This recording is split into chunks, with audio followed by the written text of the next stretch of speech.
Myanmar নিয়ে একটি informal আলোচনা হবে,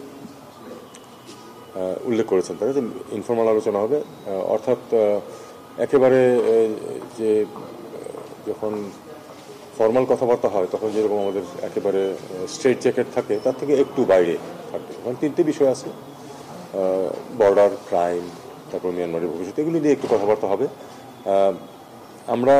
আমি জানি না এক্স্যাক্টলি ওখানে কী কী কথাবার্তা হবে, মানে এই বিষয়গুলির উপরে, সেটা আমি আসলে ফিরে আসলে হয়তো আপনাদেরকে বলতে পারবো। আর আমি কি বলবো সেটা নির্ভর করবে যে ওখানে কথাবার্তা কোন দিকে এগোয়। কাজে আমি প্রিএম্প্ট কিছু করতে চাই না, সেটা ঠিকও হবে না। তো দেখা যাক আমরা কতটুকু এখানে। আমাদের মূল বিষয় কি সেটা তো আপনারা সবাই জানেন। আমাদের মূল বিষয় হচ্ছে যে 13 লক্ষ রোহিঙ্গা বাংলাদেশে আছে, আশ্রয় নিয়েছে, তাদেরকে নিরাপত্তার সাথে এবং অধিকারের সাথে ফেরত নিতে হবে। যে কোনো যখন যে একটা সেটেলমেন্ট হবে মিয়ানমারে, আজকে আমি ফেরত পাঠাতে পারবো না, এটা তো আপনারা সবাই বোঝেন, ওখানে একটা যুদ্ধ চলছে সত্যিকার অর্থে। কিন্তু যখন সেটেল ডাউন করবে সবকিছু, তখন আমাদের এই একটাই লক্ষ্য, এই লক্ষ্যেই আমরা কাজ করতে থাকবো। টেকনাফের যে অবস্থা আছে, টেকনাফ থেকে সেন্ট মার্টিনে যেতে হলে আমাদের রুটটাই পরিবর্তন করতে হচ্ছে, সেটা আমাদের সার্বভৌমত্বের।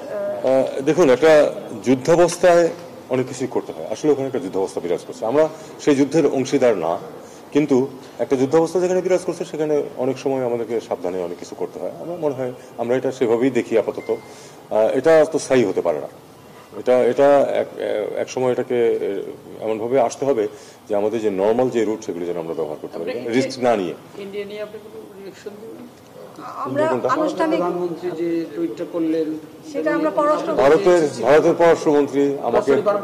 ভারতের পররাষ্ট্রমন্ত্রী বাই নেম আমাকে অভিনন্দন জানিয়েছেন এই বিজয় দিবস উপলক্ষে।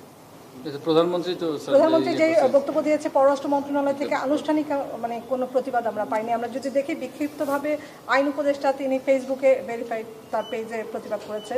পররাষ্ট্র মন্ত্রণালয় থেকে উনি তার মতো করে একটা জিনিস বলেছেন, আমরা আমাদের মতো করে বলবো। ফোকাল পয়েন্ট তো ফরেন মিনিস্টার স্যার, আসল জিনিস স্যার D8 তো যাচ্ছে, এটা কোনো কার্টেন রেজার হলো না। এটা প্রথমবারের মতো আমরা দেখলাম যে স্যার একটা হেড অফ গভর্নমেন্ট যাচ্ছে, আমাদের কোনো ব্রিফিং নাই। আপনি যদি বলেন মেইন ইস্যুগুলি কি, কারণ এখানে ইরানের প্রেসিডেন্ট যাচ্ছে। D8 এর কথা আমি আপনাদেরকে বলি। D8 এ যাচ্ছেন, D8 আমাদের জন্য গুরুত্বপূর্ণ, কারণ অনেকগুলি গুরুত্বপূর্ণ দেশ এটার সদস্য। আমরা এটাকে এই পয়েন্ট অফ ভিউ থেকে প্রথমত দেখব। তাতে কিছু তো বিষয় আছে যেগুলি আলাপ আলোচনা হবে, কিন্তু আমি মনে করি যে আসলে সাইডলাইনে আমাদের যে অনেক অন্যান্য সরকার প্রধানের সাথে দেখা হবে, সেটাই সবিশেষ গুরুত্বপূর্ণ। এটা এখনো ফিক্সড হয় না। আসলে এগুলি লাস্ট মুহূর্তে ঠিক হয়, এটা ওরকম ভাবে হয় না।